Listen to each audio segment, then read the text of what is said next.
So moving forward, we'll talk about atrioventricular re-entrant tachycardia. This is not AV node mediated. This is bypass tract mediated. We need to talk about how the tachycardia is initiated when it comes to an AVNRT. So let's say you've got a heart over here. You've got the electrical system of the heart. The beat comes down, and it is propagated retrograde towards the atria via the bypass tract. At this point in time, the atria is in its refractory period, so the beat is not conducted up towards the atria again. But what happens when a premature ventricular beat initiates the impulse? So this arises in the ventricle. It goes up via the bundle of His, the AV node, and at the same time it goes up via the bypass tract as well. Since it is blocked in the bundle of His, it travels down from the atria, down the AV nodes, and hence a cycle is created where the beat goes retrograde via the bypass tract and anterograde via the AV node in the bundle of His.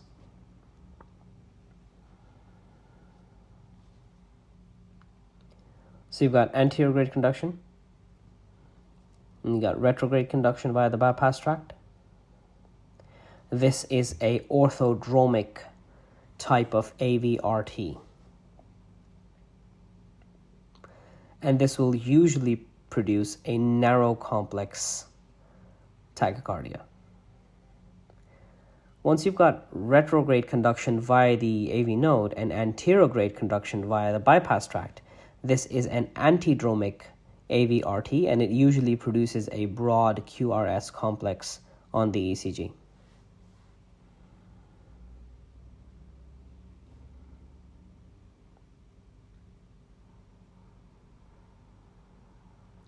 Now, in orthodromic and antidromic AVRT, the atria and the ventricles are more or less depolarized in a sequence. So you will be able to detect some degree of retrograde P waves after the QRS complexes.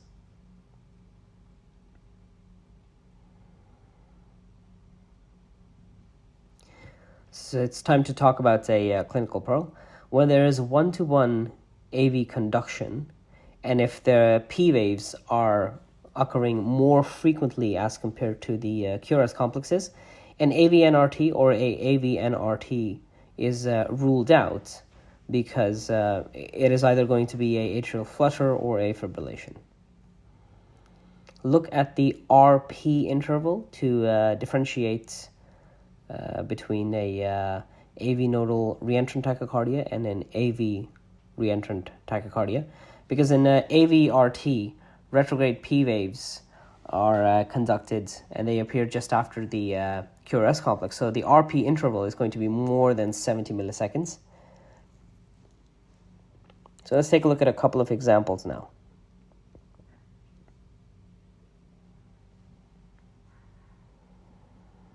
You've got a narrow complex tachycardia over here.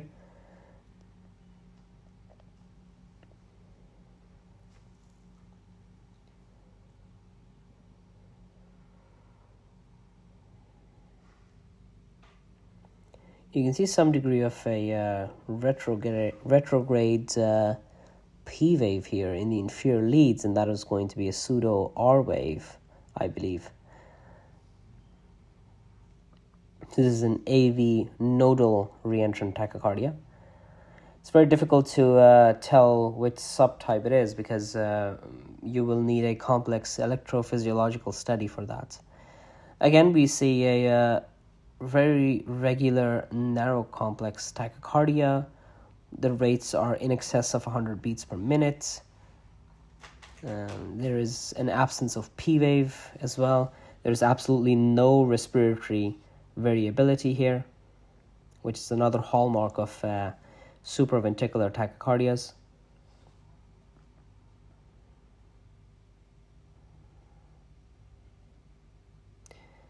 There is a degree of a pseudo R wave seen in lead 3 as well, if you look closely. So this is a most likely an AV nodal re-entrant tachycardia.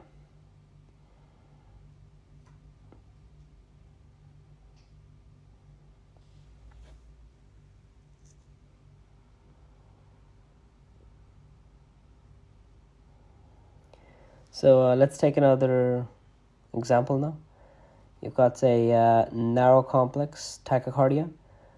There is more or less no respiratory variability here. There is an absence of P waves. I am unable to appreciate any pseudo R wave or pseudo S wave either.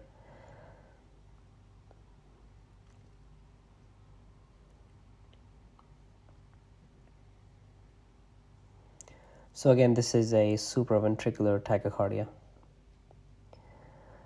So we'll study these two examples side by side because I think they're very important. If you're unsure of the rhythm, adenosine is quite good in revealing the underlying atrial activity. So this is a narrow complex regular tachycardia in both these rhythm strips.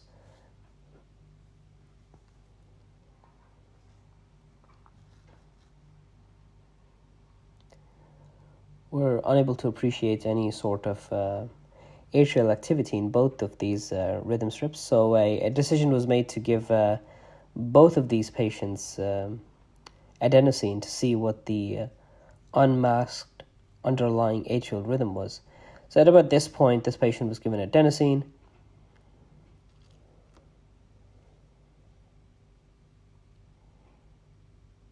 And at about this point, this patient was given adenosine as well. We can see in the top strip that it converts to a normal sinus rhythm, well, more or less a sinus tachycardia, but you can clearly see the P waves preceding the QRS complexes, and there were no flutter waves or no fibrillatory waves underlying this rhythm in the top strip. So the top strip was actually a supraventricular tachycardia being reverted back to a sinus tachycardia. You can see P waves preceding the QRS complex.